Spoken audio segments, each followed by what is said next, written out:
Hello everyone and welcome to lesson 4.4B, the last video of chapter 4. This video is called The French and Indian War. This video is going to cover pages 103 to 105. The French and Indian War. The French enjoyed early success in the war. They captured several British forts. Meanwhile, their Native American allies carried out raids on the frontier or edges of the colonies. They killed colonists, burned farmhouses and crops, and drove many families back toward the coast. The turning point came in 1757, when William Pitt became Prime Minister, the head of the British government. Pitt was a great military planner. He sent more trained British troops to fight in North America. To stop colonial complaints about the cost of the war, Pitt decided that Britain would pay for it. He knew that, after the war, the British would raise colonist taxes to help pay the large bill. Pitt had only delayed the time when the colonists would have to pay their share of the military cost. Pitt's goal was not just to open the Ohio River Valley. He also wanted to conquer French Canada. In 1758, British forces won a key victory at Fort Louisbourg in present-day Nova Scotia. The same year, a British force, made up mostly of New York and New England militia, captured Fort Frontenac at Lake Ontario. Another British force finally took Fort Duquesne. The British renamed it Fort Pitt, which would of course become Pittsburgh later on. Question number 1. Early on in the war, which side was winning the French and Indian War? The French were actually winning the war early on. Question 2. How were the Native American allies helping the French early on in the war? Well, they were helping by killing colonists.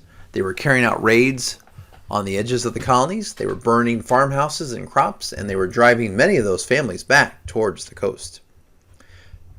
Question 3.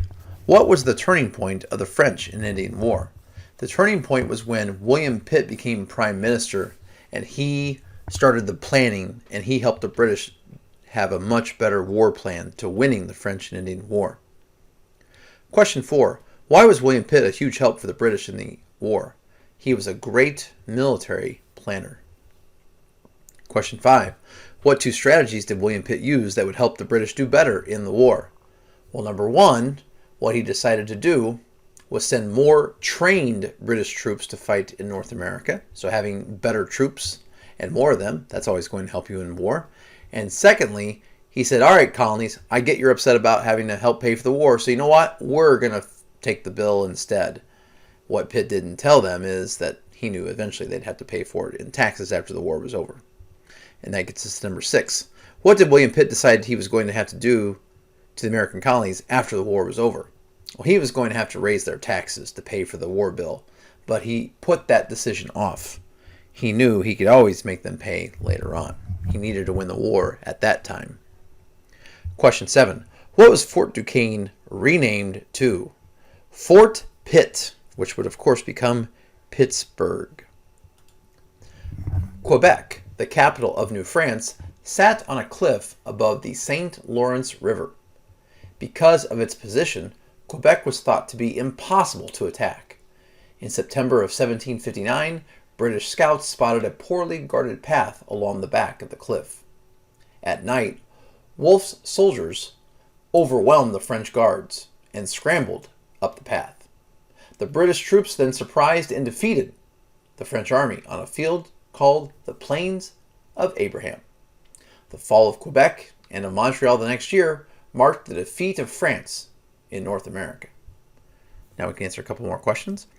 Why was Quebec an important military target for the British? Because it was the capital of New France. Question 9. How was the Battle of Quebec won by the British? Well, they used a cunning move. They saw that there weren't a lot of troops guarding the cliff, and so they used that, not thinking that the troops would come that way, and they used the element of surprise, and they defeated the French. Question number 10. What two cities were captured by the British that marked the defeat of France in North America? That would be Quebec and Montreal. The war in Europe finally ended with the Treaty of Paris of 1763. This treaty forced France to give Canada and most of its lands east of the Mississippi River to Great Britain. Great Britain also received Florida from France's ally, Spain. Spain acquired French lands west of the Mississippi River called Louisiana, as well as the port of New Orleans. And now we can answer question number 11. What treaty ended the French and Indian War? That would be the Treaty of Paris of 1763. Question 12. What did Britain get from France for winning the French and Indian War? Well, they were able to get Canada and most of the lands east of the Mississippi River. Question 13. What did Britain get from Spain for winning the French and Indian War? Britain got Florida. Question 14. What did Spain get at the end of the French and Indian War? Well, Spain was able to get all the lands west of the Mississippi River called Louisiana, and also the port of New Orleans. The Treaty of Paris marked the end of France as a power in North America. In its aftermath, North America was in the hands of two European powers, Great Britain and Spain. And you can see that shown on these two maps. Over here you can kind of see what was it like before the war, and then here it was after the war. And another way to look at it, look at that. After the Treaty of Paris, you only had two European powers in North America. You had Great Britain, everything east of the Mississippi River, and then you had Spain, everything west of the Mississippi River. Question number 15. After the Treaty of Paris, what were the only two European powers left in North America? Once again, that would be Great Britain and Spain. New British policies. The French defeat was a blow to Native Americans in the Ohio River Valley. They had lost their French allies and trading partners and now had to deal with the British. The British raised the prices of their goods. Unlike the French, the British refused to pay Native Americans to use their land. Worst of all, more colonists began settling in Native American lands. Many Native Americans saw the settlers as a threat to their way of life. One of these was Pontiac, pictured on the right here, the chief of an Ottawa village near Detroit. In 1763, Pontiac and his forces captured the British fort at Detroit and other British outposts. During Pontiac's War, Native Americans killed settlers along the Pennsylvania and Virginia frontiers. Question number 16. What were 4 reasons why it was bad news for Native Americans that the British won the war? Well, number 1, the Native Americans lost their French ally. Number 2, they lost their trading partner in France. 3, the British were the type of people that were going to raise the price of the goods. 4, the British refused to pay Native Americans to use their land. And 5, if you want to add a 5th one in there, and worst of all, colonists were like, let's go settle in those lands. And so there are lots of reasons why the Native Americans were very frustrated at the British. Question 17. What action did Chief Pontiac of the Ottawa tribe take in response to the British settlers moving into his lands? Well, because he saw it as a threat to his way of life, he decided to fight back. And Pontiac decided to capture some forts and kill all the settlers that were along the Pennsylvania and Virginia frontiers. The same year as Pontiac's War began, Britain's King George declared that colonists were not to settle west of the Appalachian Mountains. To enforce the new rule, the British planned to keep 10,000 troops in America. The Proclamation of 1763 helped remove a source of conflict with Native Americans. It also kept colonists on the coast, where the British could control them.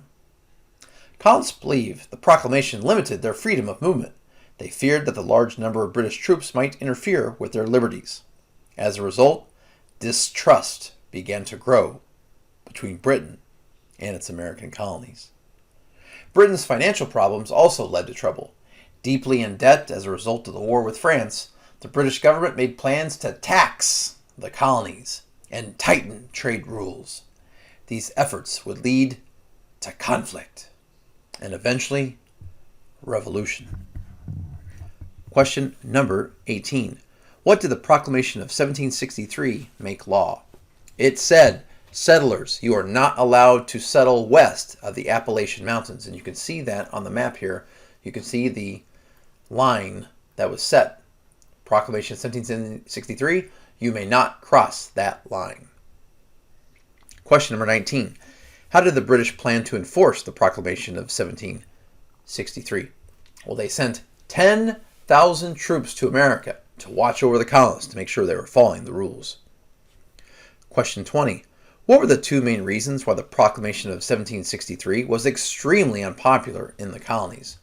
Well, number one, they said, you are taking away our freedom of movement. You're not allowing us to go to where we want to go. We don't like that at all.